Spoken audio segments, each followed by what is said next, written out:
Today's episode will be about Europe and, well, as the title implies, the changing world balance. Now, in the 1400s, Europe was a major contender for world power. Europe's just up here.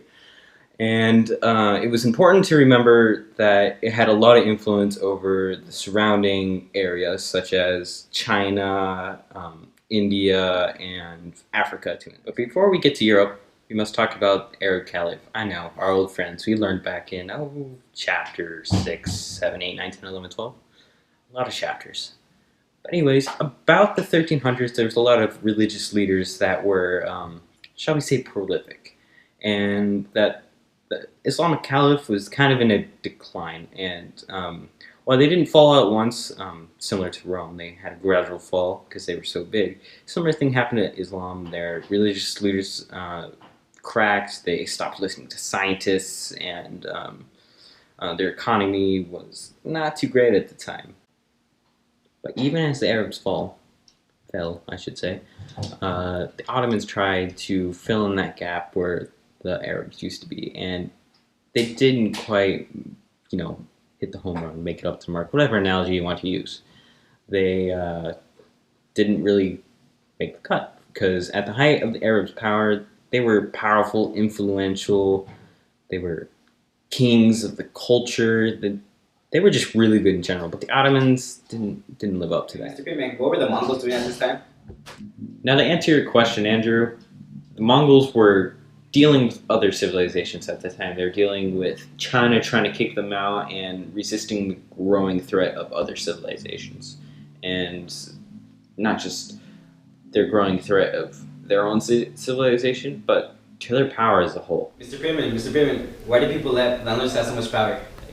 The reality is that other people wanted more power and had no say in what was happening. I mean, democracy wasn't really a thing in Europe. There was monarchy, but democracy was kind of a Mediterranean type thing. And, well, America in the future. But, yeah, nobody really had a say, except for those with wealth. And landlords had wealth. Mr. Pittman, how does the power vacuum in international leadership affect surrounding territories?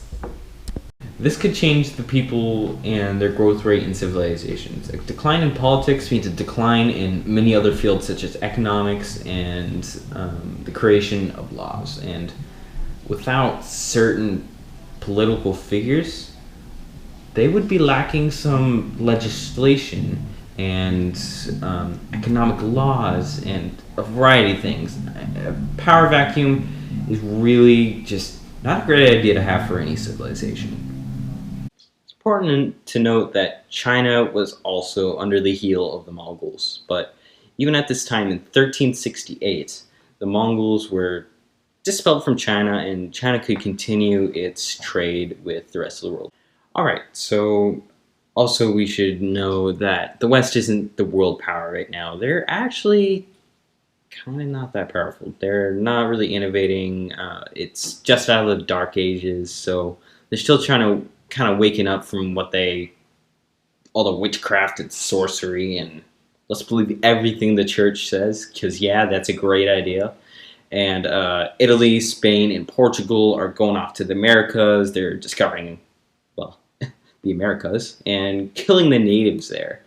And natives couldn't really fight back against Europeans because they were having difficulties of their own involving guns, steel, and germs, which we've already covered in class, so I don't think I have to say anything else about that. In the 1200s, the Middle East was still dominated by the Islamic Caliphate and the Byzantine Empire, which is later taken over by the Turks in 1453.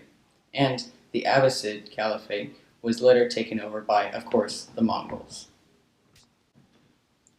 In the 1300s, population declined due to famine, which led to the vulnerability towards the bubonic plague and the Black Death.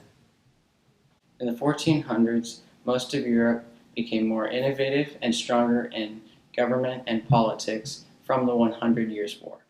In this new era of expansion, it's important to note that what drives it is technology.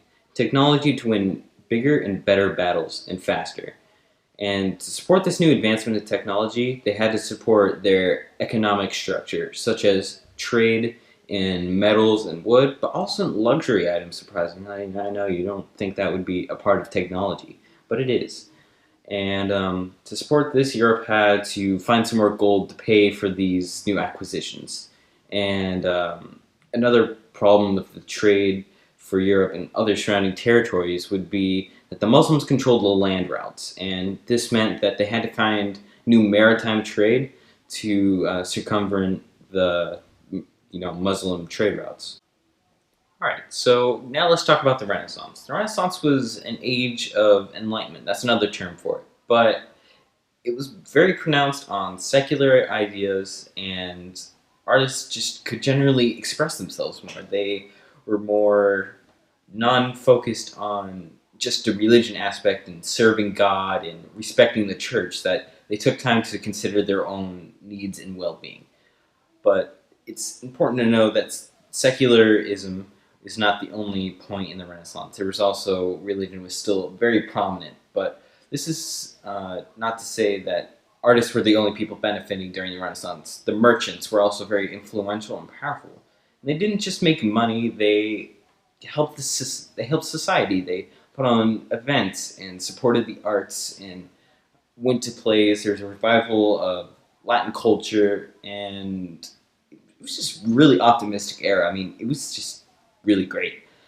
But there were still rulers, and the rulers wanted to go to the Americas, fight wars, do all this stuff, well, you would expect from a ruler. But before we go to that, let's head to the open letter. So this is a painting by Michelangelo during the early Renaissance, and it represents the secular nature of the early Renaissance. At this point in time, India was very popular and known for their trade. Exploration was mounted to the main focus, including the very famous Christopher Columbus. People on the coast of Africa had actually confined themselves to certain areas close to home because they didn't want to get lost. So they ended up, once the compass was invented, they were able to exceed their limits and become more of people of exploration and were able to find more things and make new discoveries. Before the Americas, there was Africa, which was basically a testing ground for new civilizations. The land of Africa was run by slaves which grew crops like cotton, sugar, and tobacco. These crops would later be used for trade to be traded between multiple civilizations across the world. Now, after the age of exploration and the Renaissance, it's important to note that people weren't too happy, especially people in Africa and the Americas, about listening to somebody else that's so far away and kind of just press the rules on them. These people were called tribute states, and it didn't matter if these tribute states were a part of nations in Europe or the Americas or Africa. They weren't happy listening to somebody else that made them give up so much. So these new states were producing sugar, tobacco, things like that, good, profitable trading materials. But as the name tribute state implies, they had to give up some of their agricultural land or goods whenever a more powerful state demanded it of them. And that wasn't great, but they couldn't really do much. They didn't have the, shall we say, the might or the power to do so. In other news, Polynesia is being taken over by Europe. Yeah, I know, you've probably never even heard of Polynesia. Or maybe you have, but not care enough to care, I guess. Here we go. Global connections. We're in the home stretch. So I know I've been talking about Europe a lot in the past two sections, and Brandon earlier was talking about China and, again, more Europe.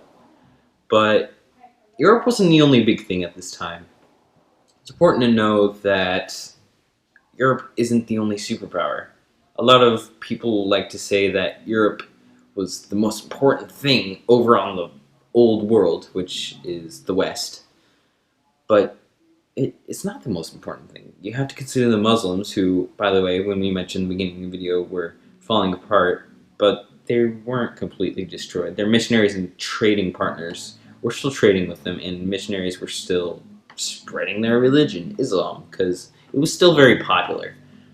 But as it's important to note, there was Muslims, there's Europeans, there's also China. China was very successful. Their trade was very, very successful because they started letting people into the country to trade things like their culture, their language, and their money. Actually, Chinese people were very rich at this time because of their trading partners. And Mongols, we talked about them a couple chapters ago, and they were kicked out of China, but they were still sharing their ideas, their culture, everything that makes them a people. And this is significant because we can't focus on one civilization. If we focused on one civilization through all of history, history would be super biased. I mean, what if we only listened to Europe? What would they say? Christianity is the only good religion. None of the other ones are bad. Well, yeah, Christianity's important, but it's not that important because there were other religions too. Thanks for watching this video on Chapter 15, The West and the Changing World Balance. I'm Andrew. And I'm Hunter Pittman. And I'm Brandon.